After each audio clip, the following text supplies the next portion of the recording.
La pólvora llegó al campo de batalla europea y durante generaciones no ganó casi nada. Los ejércitos que la tenían seguían perdiendo sitios, seguían siendo derrotados, seguían abandonando sus propias armas en el camino. La pregunta no es qué quiso la pólvora. La pregunta es qué le impedía hacerlo.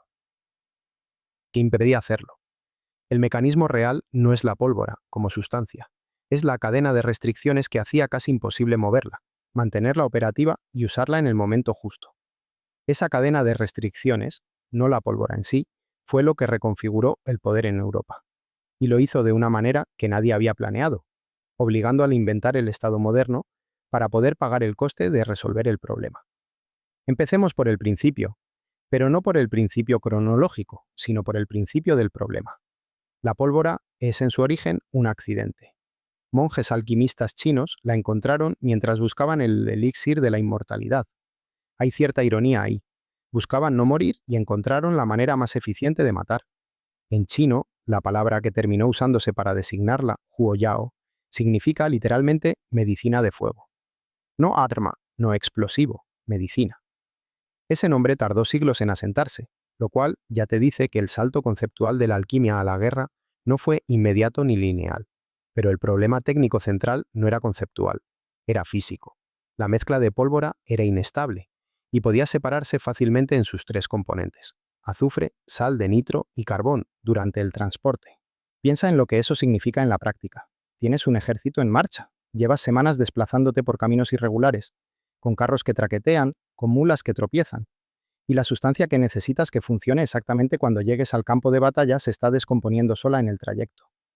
No de forma visible, no de forma dramática, silenciosamente, en el interior de los sacos y barriles, las partículas más pesadas se van al fondo y la mezcla deja de ser homogénea. Cuando intentas usarla, falla, quema de forma irregular o directamente no dispara. Eso no es un problema de química, es un problema de logística. Y los problemas de logística son los más caros de resolver. Pero la pólvora inestable era solo la primera capa del problema, porque lo que la disparaba era aún peor.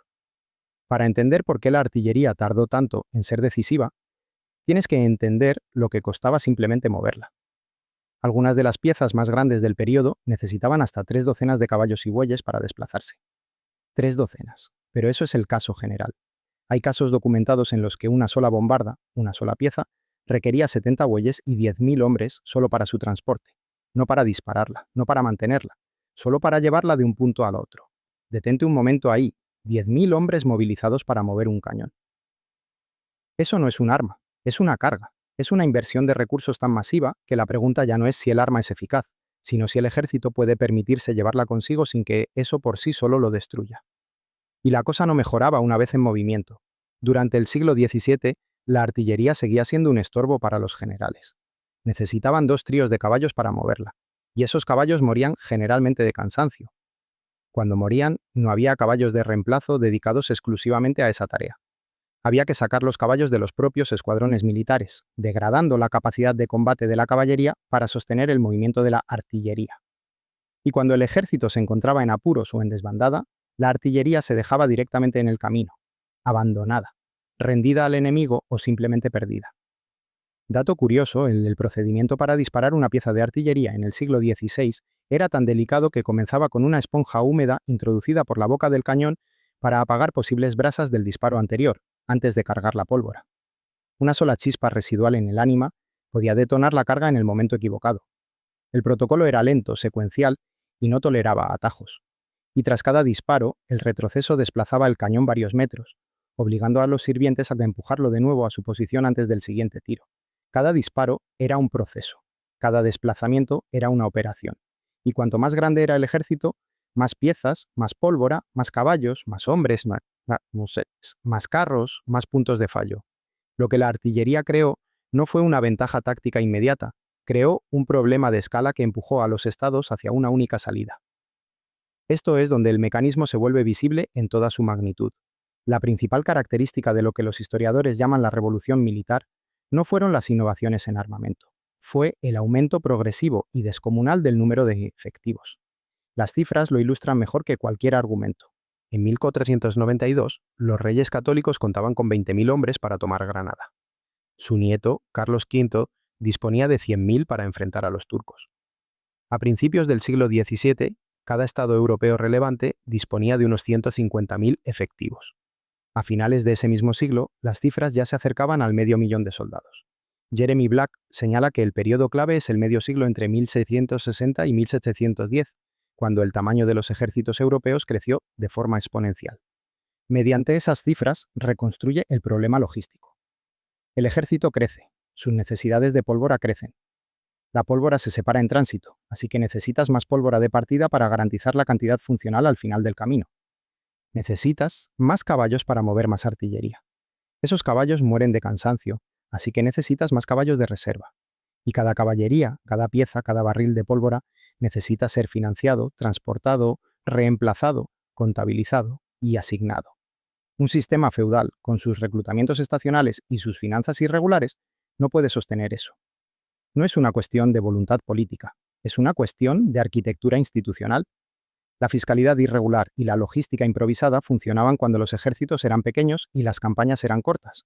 Cuando el ejército se multiplica por 25 en 2 siglos, el sistema colapsa bajo su propio peso. Y aquí viene la consecuencia que nadie había diseñado.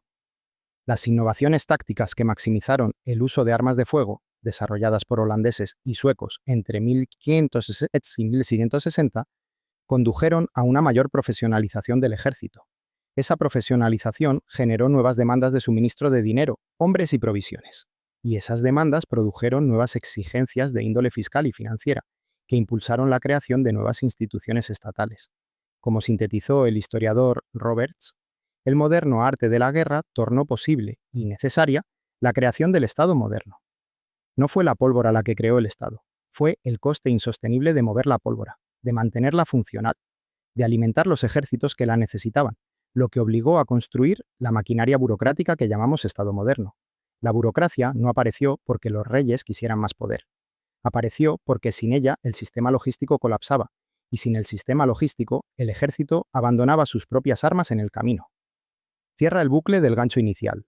La pólvora no ganó batallas porque durante décadas no podía llegar entera, funcional y en cantidad suficiente al lugar donde se necesitaba. Cuando al fin lo lograba, era porque detrás había una infraestructura de suministro, financiación y administración que antes no existía. La ventaja táctica de la pólvora era real, pero la ventaja decisiva fue logística, fiscal y burocrática.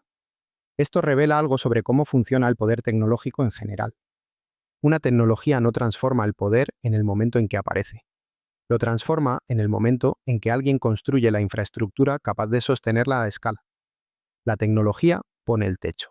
La logística es el suelo sobre el que tienes que construir para llegar ahí. Los estados que ganaron las guerras de los siglos XVI y XVII no fueron necesariamente los que tenían mejor pólvora o mejores cañones. Fueron los que resolvieron antes el problema de llevar esa pólvora desde el punto de producción hasta el punto de uso sin que se deshiciera en el camino, y financiar ese proceso semana tras semana, año tras año, con una maquinaria fiscal que no dependiera de la voluntad de ningún señor feudal en particular. El arma que cambió el tablero no fue el cañón, fue la hacienda pública. Pero hay una pregunta que este episodio deja abierta.